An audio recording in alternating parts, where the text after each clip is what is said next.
할렐루야. 주님의 평화가 여러분 모두 함께 하시기를 빕니다. 우리 옆 사람과 사랑의 교제를 나누시겠습니다. 사랑합니다. 서로 마음으로 축복합시다. 건강하시게요. 네. 사랑하는 여러분, 한 해를 마무리하는 시간들입니다. 지난주에 마지막 시간은 어떻게 살아야 한다고 말씀드렸죠? 마지막 시간은 어떻게 살아야 하죠? 마지막 시간은 사람과의 관계에서는 사랑으로 살아가자 말씀드렸습니다. 마지막 시간은 하나님과의 관계에서는 경건으로 살아가자 말씀드렸습니다. 오늘은 여러분과 한 해를 마무리하면서 매년 마지막 주일에 해왔던 주제로 말씀을 드리겠습니다. 저는 매년 마지막 주일에 거의 용서라는 주제로 말씀을 드렸습니다. 다음 주는 성탄주일이라 실제로는 말씀은 오늘로 당겼습니다. 오늘을 서로 불쌍히 여겨서 용서하자, 그런 주제로 말씀을 드리고자 합니다. 어느 교회에서 목사님이 설교 중에 물었습니다. 여러분 중에 미워하는 사람이 하나도 없으신 분 손들어 보세요. 목사님이 설교 중에 미워하는 사람이 하나도 없는 사람 손들어 보라 하셨어요. 그래 성도들이 아무런 반응이 없었습니다. 좀 썰렁했어요. 목사가 다시 물었습니다. 아무도 없습니까? 손 들어보세요. 그러자 할아버지 한 분이 손을 들었답니다. 용서를 설교하던 목사님은 아무도 미워하지 않는다는 할아버지를 보고 감격해서 물었습니다. 할아버님, 어떻게 아무도 미워하지 않을 수 있는지 말씀해 주시겠어요? 그러자 이 할아버지가 머뭇거리면서 말했습니다. 전에는 미워하는 사람들이 있었는데 지금은 다 죽어서 없어요. 미워하는 사람들이 다 돌아가셨답니다. 그래서 아무도 미워하시는 분이 없다 합니다. 여러분, 한 해를 마무리하는 시간입니다. 여러분의 마음에 아무도 미워하지 않고 한 해를 잘 마무리하고 새해를 소망 중에 맞이할 수 있기를 주의 이름으로 축원합니다. 여러분 한번 따라서 합시다. 참된 인간관계를 위해 버려야 할 것이 있습니다. 여러분 성경이 다 기록되어 있어요. 31절 말씀입니다. 31절입니다. 같이 읽겠습니다. 너희는 모든 악독과 노함과 분냄과 떠드는 것과 비방하는 것을 모든 악의와 함께 버리고.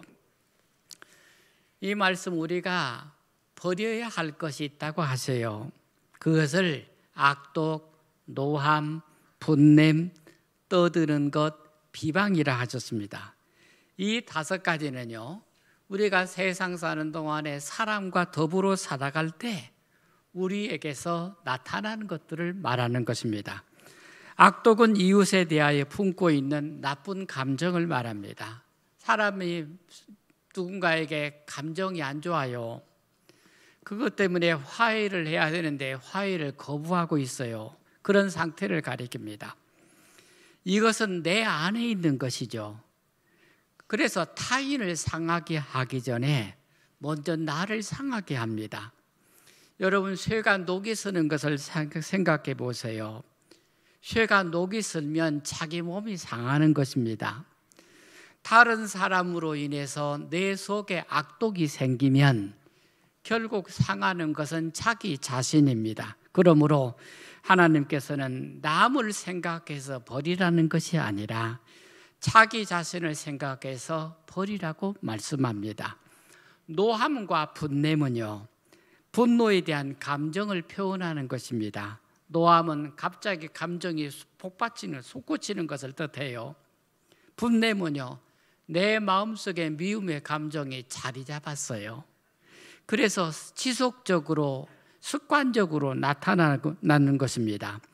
미움의 감정이 내 안에 자리를 잡으면요, 안 볼 때는 괜찮은데 보기만 하면 화가 나는 거예요. 그게 분냄이라는 말의 뜻입니다. 분노의 감정이 내 안에 또래를 들고 있어요. 그래서 어떤 상황이나 순간이 되면 문을 열고 툭 튀어나오는 것입니다.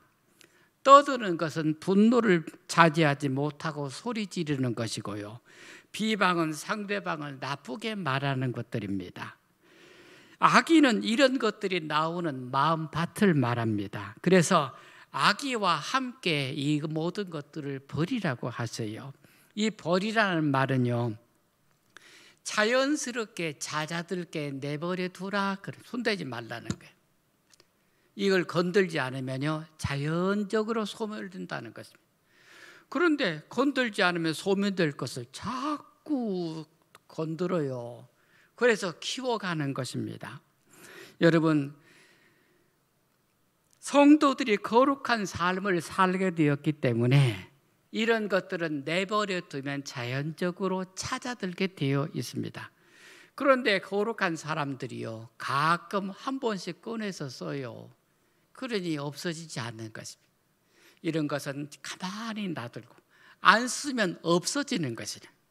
악의와 함께 이런 것들이 사람의 마음밭을 깨끗이 하면 잦아들어서 사라지게 된다는 것입니다.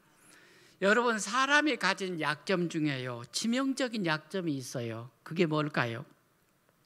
그건 자기를 보지 못한다는 것입니다. 사람은 거울에 비춰보지 않으면 자신을 볼 수 없습니다. 그렇습니다. 그런데 얼굴을 비추는 거울보다 중요한 것이 내 마음을 비추는 거울입니다. 사람의 얼굴을 비추는 거울로 자기를 보지만 정말로 중요한 것은 얼굴을 비추는 것이 아니라 내 마음을 비추는 것입니다. 내 마음은 타인의 거울에 비춰서 보는 것입니다. 타인은 나를 비춰보는 거울입니다. 타인에게 비추어진 내 모습이 진정한 자기 모습입니다. 타인이 느끼는 내가 진정한 나라는 것입니다. 다른 사람이 나를 어떻게 느끼고 있는지, 그게 참된 나라는 것입니다. 우리는 내 감정을 소중히 여깁니다. 내 감정을 소중히 여기지만 더 중요한 것은 타인이 나에 대해서 느끼는 감정입니다. 누군가 나를 생각하고 나에 대해서 느끼는 그 감정이 내 참된 모습이라는 것입니다.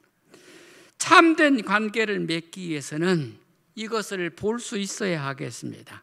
그래서 사람은 누구든지 항상 조심해서 살아가야 합니다. 조심한다는 것은요, 비록 내가 가볍게 대할 수 있는 사람이라 할지라도, 어린아이라 할지라도 함부로 말하거나 함부로 행동하지 않는 것을 뜻합니다. 그가 느끼는 모습이 내 모습이기 때문에 그렇습니다. 사랑하는 여러분, 여러분은 농사짓고 사시는 분들이죠. 농부인 여러분께서는 논과 밭을 사랑합니다. 농부가 논과 밭을 사랑하는 것은요, 그 논과 밭에 잡초가 나는 것이 아니라 곡식이 가득하게 나는 것을 말합니다. 농부의 논에는 천하에 보기 싫은 것이요, 잡초가 우거진 밭입니다. 내가 농부라면요, 밭에 잡초가 우거지면 그거 못 봐요. 그게 농부의 마음인 것입니다. 농부는 자신의 밭에 곡식을 갖고야 칭찬을 받지, 밭을 놀려서 잡초가 우거지게 하면 그 농부는 게으른 농부라고 욕을 듣게 됩니다. 곡식과 채소가 가득한 밭은 보기에도 좋은 것입니다. 사람의 마음밭도 그렇습니다. 내 이 마음밭에 난 잡초가 악독, 노함, 분냄, 떠듬, 비방, 악의 등등입니다. 내 마음밭에 이런 것이 가득한데 그것은 누구 때문이라고 말할 수 없습니다.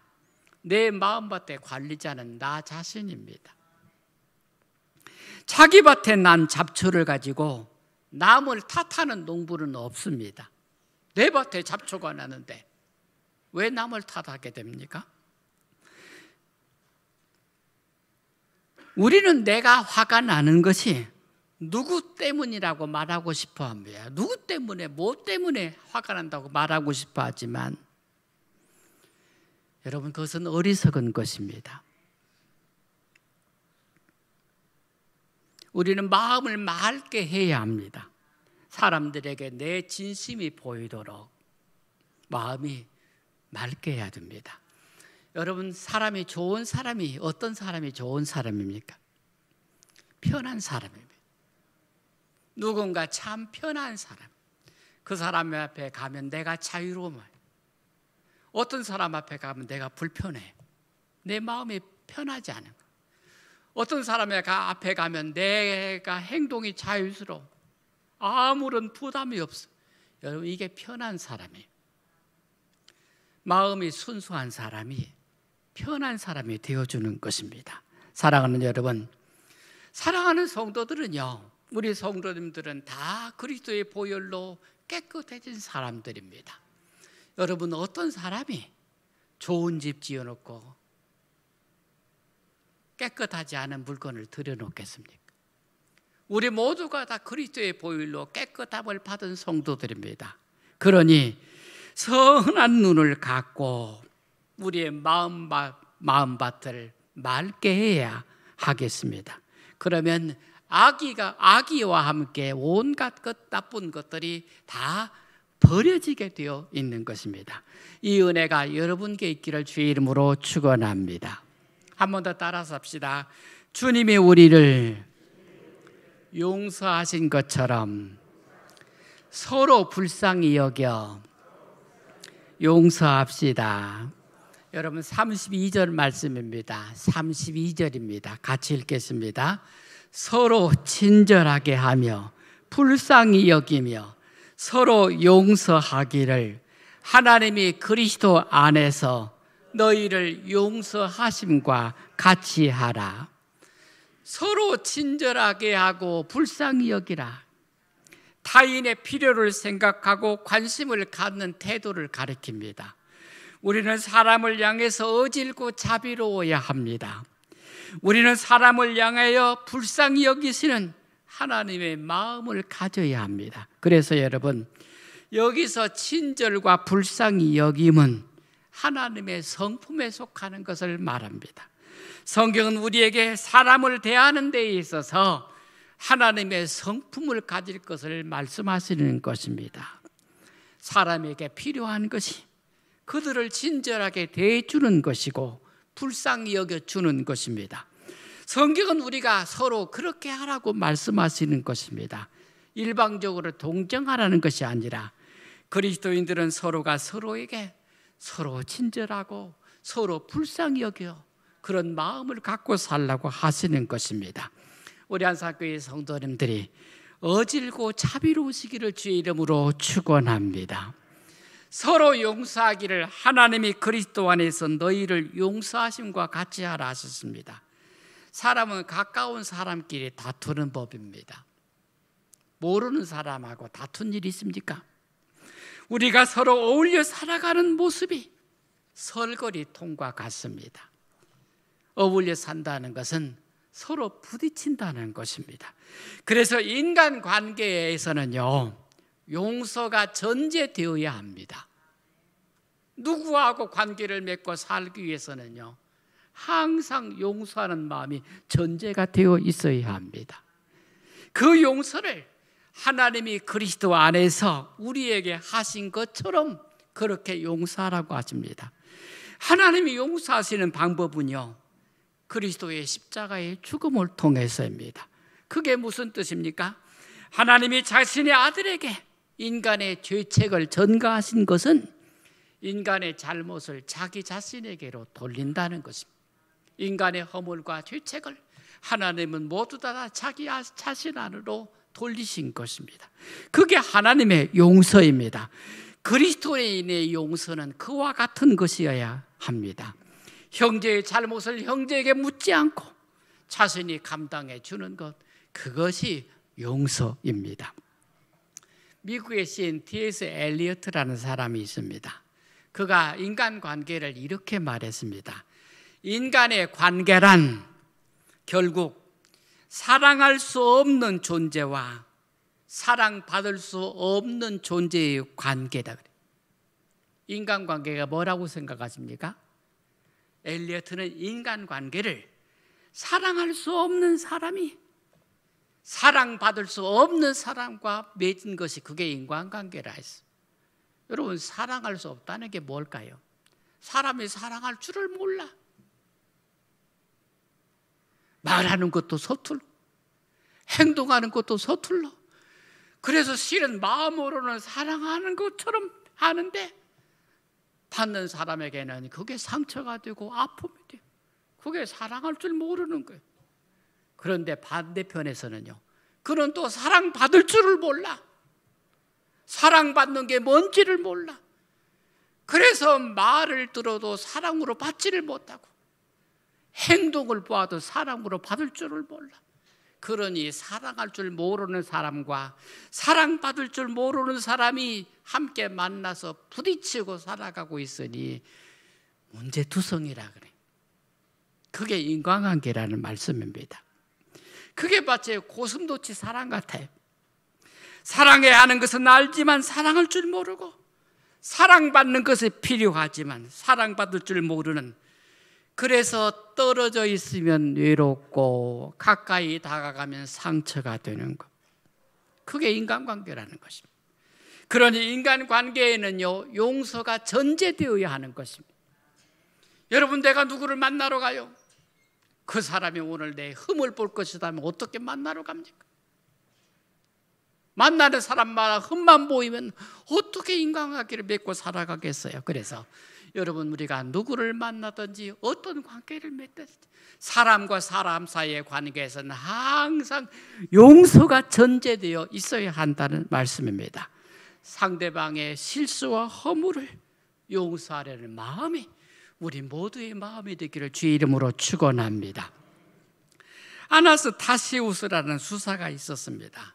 그에게는 고급 양가죽으로 만들어진 아주 귀한 성경 한 권이 있었습니다.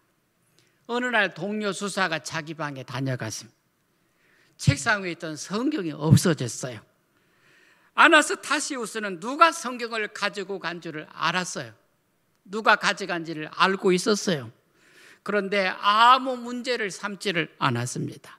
성경을 훔친 동료 수사는 그것을 가지고 밖으로 나갔어요. 그래서 그걸 팔려고 그것을 취급하는 곳에 갔어요. 그래서 내놓으면서 비싼 값을 요구를 했어요.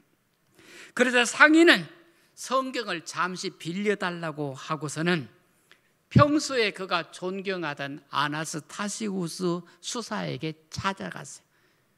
훔쳐온 성경을 들고 그 주인에게로 찾아가서 물었어요. 누가 이 성경을 가지고 왔는데 아주 비싼 값을 달라고 하는데, 수사님, 이 성경에 그만한 가치가 있는 것입니까? 물었어요. 그러니 아나스타시우스가요, 이 성경은 그만큼 충분한 가치가 있는 좋은 성경이네 가르쳐줬어요. 돌아온 상인은 기다리고 있는 수사에게 그가 원하는 만큼 돈을 지불하면서 말했습니다. 내가 이 성경을 아나스타시우스 수사에게 가지고 가서 물었어요. 그런데 수사님이 이 성경은 아주 좋은 것이라고 하면서 돈을 달라는데 다 주라고 했습니다. 그렇게 말하는 것입니다. 그 얘기를 들은 수사가 깜짝 놀랐습니다. 그 얘기뿐이었습니까? 다른 말씀은 없으셨습니까? 상인이 대답했으면 예, 다른 말씀은 없었습니다. 그 얘기를 들은 동료 수사는 성경을 팔지 않겠다고 말하며 상인에게 건넸던 성경을 찾아서 아나스타시우스에게 달려갔습니다. 그러나 아나스타시우스는 성경을 돌려받는 데서 이렇게 말했습니다. 이것은 내가 당신에게 주는 평화의 선물입니다. 그러니 그냥 가져가십시오. 동료 수사가 눈물을 흘리며 애원을 했습니다. 내가 잘못했습니다. 이 책을 돌려받지 않으시면 제 마음은 평생 평안하지 않을 것입니다. 그 일을 계기로 이 동료 주사는 평생토록 안에서 다시우스를 스승으로 섬기고 그에게서 배웠다고 합니다. 사랑하는 여러분, 이제 성탄절을 맞습니다. 여러분, 우리가 성탄절에 선물을 주고받죠. 여러분은 어떤 선물들을 준비하셨습니까? 영국의 존경받는 정치이자 유명한 작가였던 벨푸어는 가장 좋은 선물이라는 제목으로 글을 썼어요. 그대의 원수에게는 용서를 주는 것이, 그대를 반대하는 사람에게는 관용을 보이는 것이, 그대의 친구에게는 자신의 모든 마음을 알리는 것이 가장 좋은 선물이다. 그대의 아버지에게는 섬기는 마음을, 그대의 어머니에게는 자신이 잘한 일을 알리는 것, 그대 자신에게는 존경과 애정을 주는 것이 가장 좋은 선물이다. 모든 사람에게 자비와 인자를 보이는 것, 모두에게 줄 수 있는 가장 좋은 선물이다 썼습니다. 어느 시인이 쓴 세상에서 가장 중요한 것이란 글의 일부입니다. 가장 하기 쉬운 일은 뭘까요? 세상에서 가장 하기 쉬운 일, 이렇게 썼습니다. 남의 결점을 찾는 것. 세상에서 가장 하기 쉬운 일, 남의 결점을 찾는 것. 세상에서 가장 좋은 선물, 용서라고 썼습니다. 세상에서 가장 하기 쉬운 일, 남의 흠을 보는 것입니다. 가장 좋은 선물은 그 흠을 용서하는 것입니다. 이예인 수녀님이 쓴 사랑할 땐 별이 되고 라는 글의 한 부분입니다. 용서, 관용, 인내, 이런 것들이 나이 들수록 더욱 어려워진다면 나는 분명 잘못 살고 있는 것이다.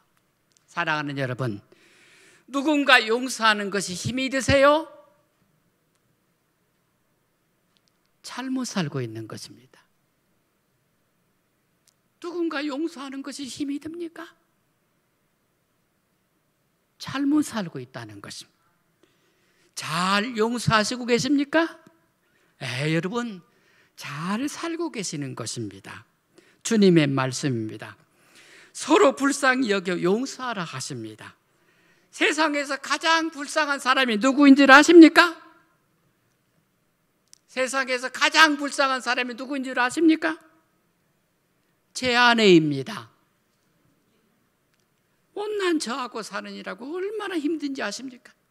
그러니 얼마나 불쌍합니까? 여러분의 남편, 여러분의 아내가 제일 불쌍한 사람입니다. 못난 여러분하고 사는 동안에 얼마나 힘이 드시 아십니까? 얼마나 불쌍한 사람들입니까? 세상에서 가장 불쌍한 사람 누군지 아십니까? 저하고 살아가는 모든 사람들입니다. 한산교회 성도님들이 얼마나 불쌍합니까? 못난 목회자하고 살아가는 동안에 얼마나 힘이 드셨습니까? 여러분 참 불쌍하죠? 그러니 여러분, 주님께서는 서로 불쌍히 여기서 용서하라고 하시는 것입니다. 한 해 동안 여러분 덕분에 한 주간 남았습니다만 잘 살았어요. 여러분 한 해 동안 얼마나 저의 흠을 많이 보셨습니까? 그런데 눈 감아 주셔서 감사합니다. 한 해를 마무리하는 이때 오늘 하나님이 우리를 용서하신 것처럼 서로 용서하라 하십니다. 이 말씀을 하나님의 음성으로 들을 수 있기를 주의 이름으로 축원합니다. 기도드리겠습니다. 주님께 찬양 드립니다.